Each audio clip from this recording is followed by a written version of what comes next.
அனைவருக்கும் வணக்கம். நம்ம டெய்லியும் டிஎன்ஏல இருக்கக்கூடிய முக்கியமான செய்திகள பத்தி பார்க்குறோம். இன்னைக்கு என்ன செய்திகள் இருக்கு அப்படிங்கிறத பார்ப்போம்.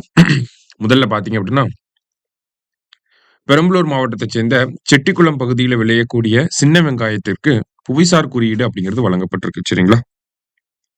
இந்த சின்ன வெங்காயம் பொறுத்தவரைக்கும் பார்த்தோம்னா, மத்த சின்ன வெங்காயங்கள விட இந்த சின்ன வெங்காயம் வந்து அதிகமான காரத்தன்மை உடையது. ஓகேங்களா? அதே மாரி மருத்துவ குணமும் அதிகமா இருக்கு. சுவை அப்படிங்கிறதும் மத்த வெங்காயங்களோட இதுக்கு வந்து தனி சுவை அப்படிங்கிறதும் இருக்கு. சரிங்களா? அதனுடைய லேயர்ஸே பார்த்தோம்னா, கிட்டத்தட்ட 15லிருந்து 18 லேயர்ஸ் இருக்கும். வெங்காயம்னாலே நமக்கு லேயர்ஸ் அதிகமா இருக்கும் அப்படிங்கிறது தெரியும் இல்லையா? அந்த மாரி 15லிருந்து 18 லேயர்ஸ் இருக்கும் அப்படிங்கிறத குடுத்திருக்காங்க. அதே மாரி இத வந்து மத்த வெங்காயங்கள மாதிரி இல்லாம, நம்ப இந்த வெங்காயத்த ரொம்ப நாள் சேமிச்சு வைக்க முடியும். கிட்டத்தட்ட 1 வருஷம் வரைக்கும் அத பாதுகாப்பா சேமிச்சு வைக்க முடியும். சரிங்களா? அதனால தான் இந்த செட்டிக்குளம் பகுதியில விளையக்கூடிய சின்ன வெங்காயத்திற்கு புவிசார் குறியீடு அப்படிங்கிறது வழங்கப்பட்டிருக்கு. அடுத்ததா, புளியங்குடி எலுமிச்சம்பழம் பழத்துக்கு புவிசார் குறியீடு வழங்கப்பட்டிருக்கு. புளியங்குடி அப்படிங்கிற பகுதி தென்காசி மாவட்டத்துல இருக்கு. சரிங்களா? தென்காசியில இருக்கக்கூடிய இந்த புளியங்குடி எலுமிச்சம்பழத்துக்கு தான் நமக்கு வழங்கப்பட்டிருக்கு. இத பொறுத்தவரைக்கும் பார்த்தீங்கன்னா, நமக்கு இந்த எலுமிச்சம்பழ பழத்துல சிட்ரிக் ஆசிட் கன்டென்ட் வந்து அதிகமா இருக்கும். அதனால தனித்துவம் பெற்று இருக்கு. அதனால தான் இதுக்கு புவிசார் குறியீடு அப்படிங்கிறது வழங்கப்பட்டிருக்கு. சரியா? அடுத்தது ட்ரம்ப் வரி தாக்குதல் அப்படின்னு சொல்லி குடுத்திருக்காங்க. அமெரிக்கா இந்தியா மேல ரெசிப்ரோக்கல் டாக்ஸேஷன் அப்படிங்கிறத போட்டிருக்காங்க. கிட்டத்தட்ட 27% வந்து போட்டிருக்காங்க. அதாவது இந்தியா அமெரிக்காவுக்கு என்ன பண்றாங்க அப்படிங்கிறத நம்ம தெரிஞ்சுப்போம். ஓகேங்களா? அமெரிக்காவிலிருந்து இந்தியாவுக்கு வரக்கூடிய ப்ராடக்ட்ஸ் மேல நம்ம 52% வரிகள போடுறோம். இந்தியாவிலிருந்து அமெரிக்காவுக்கு போகக்கூடிய ப்ராடக்ட்ஸ் மேல இப்ப அமெரிக்கா 27% டாக்ஸேஷன் வந்து போட்டிருக்காங்க. இதனால நெறைய துறைகள் பாதிக்கப்படும். ஓகேங்களா? என்னென்ன துறைகள் பாதிக்கப்படும் அப்படிங்கிறத இங்க குடுத்திருக்காங்க. முதல்ல பார்த்தீங்க அப்படின்னா, ஜவுளித்துறை மேல அ கிட்டத்தட்ட பார்த்தீங்கன்னா, ஒரு 27% வரிகளை எதிர்கொள்ள இருக்காங்க. ஓகேங்களா? இது இந்தியாவோட போட்டித்தன்மைய குறைக்கிறதுக்கான வாய்ப்புகள் இருக்கு. ஓகேங்களா? இருந்தாலும் நமக்கு காம்படிட்டர்ஸா இருக்கக்கூடிய வியட்நாம், சீனா மேலலாம் சைனா இன்னும் ஐ மீன் வியட்நாம், சைனா, பங்களாதேஷ் மேலலாம் இன்னும் அதிகமான வரிகளையே அமெரிக்கா விதிச்சிருக்கனால, நமக்கு என்ன ஆகுது?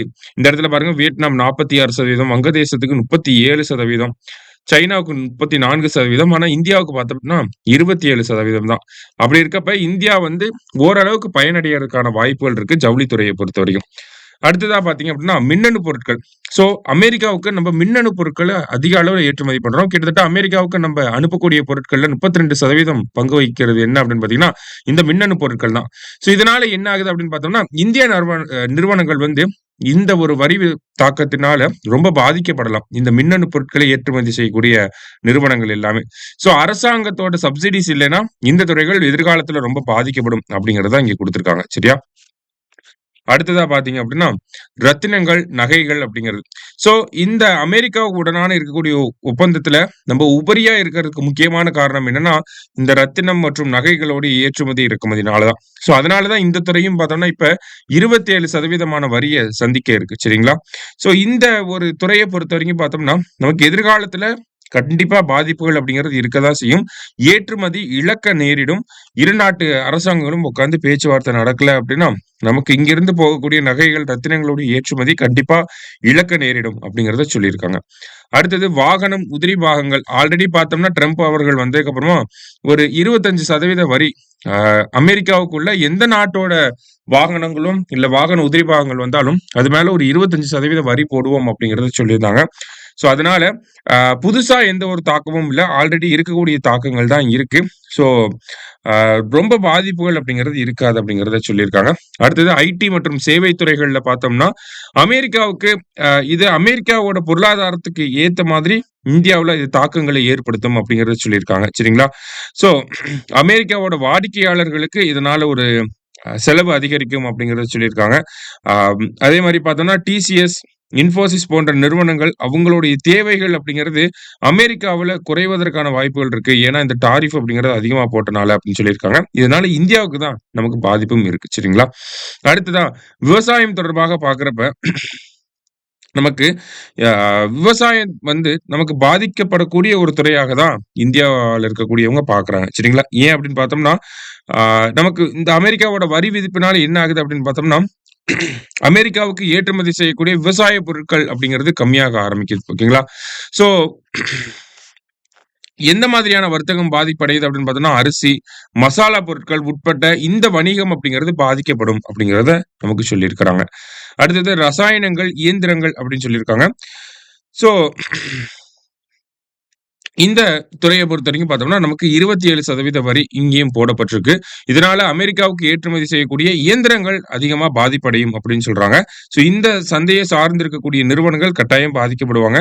ஸோ இதுக்காக அரசாங்கம் சரியான முறையில என்ன பண்ணணும் அப்படின்னு பார்த்தோம்னா, அரசாங்கம் வரிகளை குறைக்கணும், இல்ல அமெரிக்க அரசாங்கத்தோட பேச்சுவார்த்தை நடத்தணும் அப்படின்னு சொல்றாங்க. அடுத்தது மருத்துவத்துறையை பொறுத்தவரைக்கும் பார்த்தோம்னா, அமெரிக்காவுக்கு ஏற்றுமதி செய்யக்கூடிய முக்கியமான துறைகள்ல மருந்து துறை. கிட்டத்தட்ட 30% பங்களிப்பு அப்படிங்கிறது இருக்கு.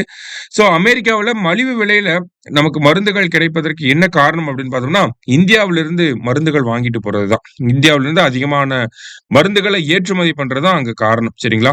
ஸோ அதனால நீண்ட காலத்தை பொறுத்து பார்க்கிறப்ப, நமக்கு இரு நாட்டு அரசுகளுடைய வர்த்தக உறவு மேம்பட்டுச்சு அப்படின்னா, இந்த ஒரு விஷயம் அமெரிக்காவுக்கு பாதிப்புகளை ஏற்படுத்தாம இருக்கும் அப்படிங்கிறத சொல்லியிருக்காங்க. ஸோ அது மட்டும் இல்லாம பார்க்கிறப்ப, நம்மளோட பொருளாதாரத்திலிருந்து இப்ப பார்த்தோம்னா 27% வரி விதிப்பு அப்படிங்கிறது ரொம்ப அதிகமான வரி விதிப்பு தான். இதனால உடனடி பாதிப்புகளாக என்ன இருக்கு அப்படின்னு பார்த்தீங்கன்னா, ஏற்றுமதிய கம்மியாகிறதுக்கான வாய்ப்புகள் இருக்கு. ஏன்னா ஏற்றுமதி அப்படிங்கிறது காஸ்ட்லியா மாற ஆரம்பிக்கும். சரிங்களா? ஸோ அதனால ஏற்றுமதி பாதிப்புகள் அப்படிங்கிறது இருக்கு. ஸோ இந்த பொருளாதார தடைகள்ல இருந்து இந்தியா எப்படி தப்பிச்சுக்கலாம் அப்படின்னு பார்த்தீங்கன்னா, நம்ம அமெரிக்கா மேல 52% வரிகள போடுறோம் அப்படிங்கிறத பார்த்துருந்தோம். ஸோ இத கம்மி பண்ணி நம்ப 52% போடுறனால தான் அவங்க ரெசிப்ரோக்கலா ஒரு 27% போடுறாங்க. அப்ப இந்தியா இந்த சைடு வரிய குறைக்கிறப்ப, அமெரிக்காவும் வரிய குறைக்கிறதுக்கான வாய்ப்புகள் இருக்கு. அப்ப இது ஒரு ஆப்ஷனா சொல்றாங்க. இன்னொன்னு பார்த்தோம்னா, இந்திய அரசாங்கம் அஃபிஷியலா என்ன சொல்லியிருக்காங்கன்னா, இந்தியாவுக்கும் அமெரிக்காவுக்கும் பைலேட்டரல் ட்ரேட் அக்ரீமெண்ட் அப்படிங்கிறத ரெடி பண்ணிட்டு இருக்காங்க. சரிங்களா?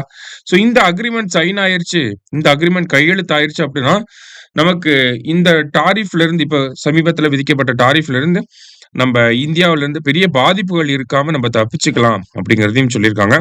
இல்லைன்னா நமக்கு ரூபாயோட மதிப்பு ஏற்படும் இன்ஃப்ளேஷன் அப்படிங்கிற ஒரு பாதிப்பும் இருக்கதான் செய்யுது. ஆனா மத்த நாடுகளோட ஒப்பிட்டு பார்க்கிறப்ப, இப்ப இந்தியாவுக்கு 27% அப்படிங்கிறது உலக நாடுகள் சைனா, வியட்நாம் போன்ற பங்களாதேஷ் போன்ற நாடுகள கம்பேர் பண்ணி பார்க்கிறப்ப, அவங்கள விட நமக்கு கம்மியா தான் வரிகள போட்டிருக்காங்க. ஸோ இதனால ஒரு சில நன்மைகள் இருந்தாலும், ஓவராலா பார்க்கிறப்ப நமக்கு கொஞ்சம் டிஸ்அட்வான்டேஜஸும் இருக்கதான் செய்யுது. சரிங்களா? ஸோ இன்னைக்கு டிஎன்ஏல முக்கியமான ஆர்டிகல்ஸ் பார்த்திருக்கோம். நன்றி. சுரேஷ் IAS அகாடமி வெற்றியின் முகவரி.